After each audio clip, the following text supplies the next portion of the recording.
నేను చెప్పిన ధరకు సంతకం పెట్టుకోమని చెప్పి ములుగు గెస్ట్ హౌస్ లో కూర్చొని గజవేళ్ళ భూములన్నీ రాయించుకున్నది ఎవరంటే వెంకటరామరెడ్డి అని ఇలా కారు గుర్తు మీద పోటీ చేస్తున్న కలెక్టర్.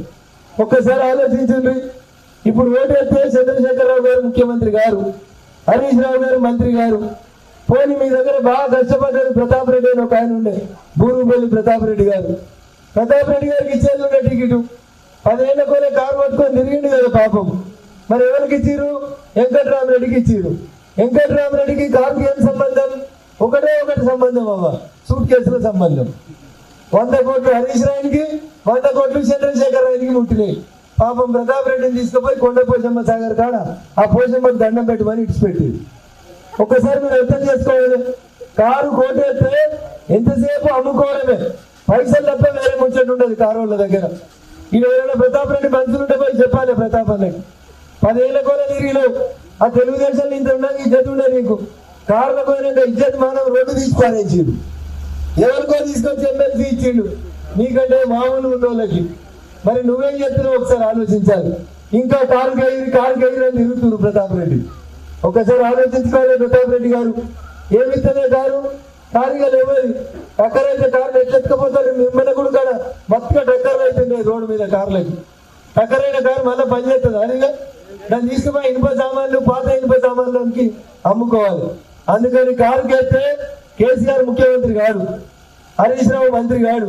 కాబట్టి కారు మర్చిపోయింది. మీ ప్రతాప్ రెడ్డికి మంచి పదవి రాదు కాబట్టి కారును మర్చిపోయింది. ఇంకా మిగిలింది చెయ్యి 2000 పింఛన్ 4000 ఇస్తాను మొండి చేయి చూపెట్టిండు. 1,00,000 రూపాయల లోన్ తీసుకుంటే 2 లక్షలు తీసుకొని 2 లక్షలు మాఫీ చేస్తా అన్నాడు, అది ఎగ్గొట్టిండు. మహాలక్ష్మి లాగా ఉంటే ఆడపిల్లలకి 2,500 ఇస్తా అన్నాడు, అది ఎగ్గొట్టిండు. ఇంకో మాట చెప్పిండు, కేసీఆర్ ఉంటే 5,000 వస్తుంది రైతు బంధు, కేసీఆర్ పోతే 15,000 ఇస్తా అన్నాడు. వచ్చిందా రైతు బంధు? అప్పుడు ఎత్తలేదు మన వచ్చిందా? మరి ఎందుకు చెయ్యి అనేది ఒకసారి ఆలోచించండి. ఈ ఎలక్షన్లలో నరేంద్ర మోడీ గారికి ఓటేస్తే ఈ దేశం బాగుంటుంది, మీ పిల్లలు బాగుంటారు.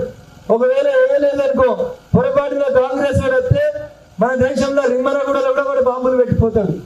ఇంతకుముందు హైదరాబాద్ లో పెట్టిరు, లుంబిని పార్క్ లో పెట్టిరు, గప్చున్న దుకాణంలో పెట్టిరు, బాంబేలో హోటల్కి వచ్చి కాల్చి చంపిరు. కాంగ్రెస్ వాళ్ళు ఉంటే రోజు పటాకులు వెళ్ళినట్టు బాంబులు వెళ్తాయి. నరేంద్ర మోడీ ఉంటే ఒక్క దీపావళి పండుగ నాడు మాత్రమే పటాకులు వెళ్తాయి. అందుకని ఒకసారి యాడ్ చేసుకోవాలి. అక్క ఇంతకంటే ఎక్కువసేపు చెప్పి ఆ ఎండకు మిమ్మల్ని గోసపెట్టడం నాకు ఇష్టం లేదు. ఇంతమంది ఇంత పగటిలు ఇంత ఎండలు వచ్చిరంటేనే ప్రతి ఆడపిల్లకి ఏమి ఇష్టం అంటే పువ్వులు ఇష్టం. తమ్ముడు ఇంటికి దోలుకపోయేదానికి, అమ్మగారు ఇంటికి దోలుకపోయేదానికి వస్తే స్నానం చేసి తల నిండా పూలు పెట్టుకొని పోతారు చెల్లెళ్ళు. బతుకమ్మ ఆడూరు అంటే కేసీఆర్ బిడ్డ మనల్ని బతుకమ్మ ఆడిపించింది. చెల్లెవాడి ఢిల్లీలో సారం మీది 100 కోట్లు ఎత్తుకపోయింది కవితమ్మ. ఎరికేనా? కేసీఆర్ బిడ్డ కట్టున్నది. అల్లుడు రేపో మాపో అడిగి ఉన్నాడు జైలుకు పోయేదానికి. మీరన్నా జరంతా నీడకున్నారు అక్కడ, నేను నడి సూర్యుడు ఎత్తి మీద ఉన్నాడు. అందుకని నాకు కూడా మిమ్మల్ని ఎక్కువసేపు కోసం ఎక్కువ ఇష్టం లేదు. దేనికేద్దాం తమ్మి ఓటు? దేనికేద్దాం?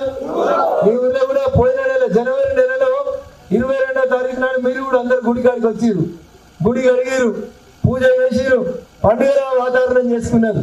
సర్పంచ్, ఎంపీటీసీ, కాంగ్రెస్, తెలుగుదేశం అందరు వచ్చిరు. ఏమన్నారు? వచ్చి ఏమన్నారు? రాములవారి గుడి కట్టినావా? అన్ని ఊర్లలో పూజలు అయినాయా? అక్షంతలు ఇంటింటికి వచ్చినాయా? మరి ఈ దేశం చల్లగా ఉండాలంటే ఆ రాముడు పుట్టిన ఈ గడ్డ మంచిగా ఉండాలి. కొంతమంది ఈ మధ్యన మా దళిత సోదరుని భయపట్టిస్తున్నారు, రిజర్వేషన్ ఎత్తుకపోతారని కాంగ్రెస్ వాళ్ళు. 10 ఏళ్ళు అయింది నరేంద్ర మోడీ ఇక్కడ నుండి ఏబిసిడి వర్గీకరణ చేస్తా అని చెప్పిన పార్టీ భారతీయ జనతా పార్టీ. దళితులను కాపాడుతున్న పార్టీ భారతీయ జనతా పార్టీ. బాబాసాహెబ్ అంబేద్కర్ ని కాంగ్రెస్ పార్టీ ఓడగొడితే భారతీయ జనతా పార్టీ ఆయన పుట్టి పెరిగి చదివిన ప్రాంతాలు పంచతీర్థ పేరిట అభివృద్ధి చేసింది భారతీయ జనతా పార్టీ. అందుకని అందరూ సల్లంగా ఉండాలని కోరుకునే పార్టీ పువ్వు గుర్తు. సబ్కా సాత్ సబ్కా వికాస్ అని కోరుకునేటువంటి పార్టీ నరేంద్ర మోడీ గారి నాయకత్వం. కాబట్టి కమలం గుర్తుకే, కమలం గుర్తుకే. చూస్తున్నా ఎవరెవరు అంటలేరు. రేపు గెలిచినాక మళ్ళీ వస్తాం కదా, బిడ్డ పింఛన్ అడుగుతారు కదా, అడిగితే అడగరా? అందుకని అందరు గట్టిగా చెప్పారు, కమలం గుర్తుకే, కమలం గుర్తుకే. నరేంద్ర మోడీ గారి నాయకత్వం.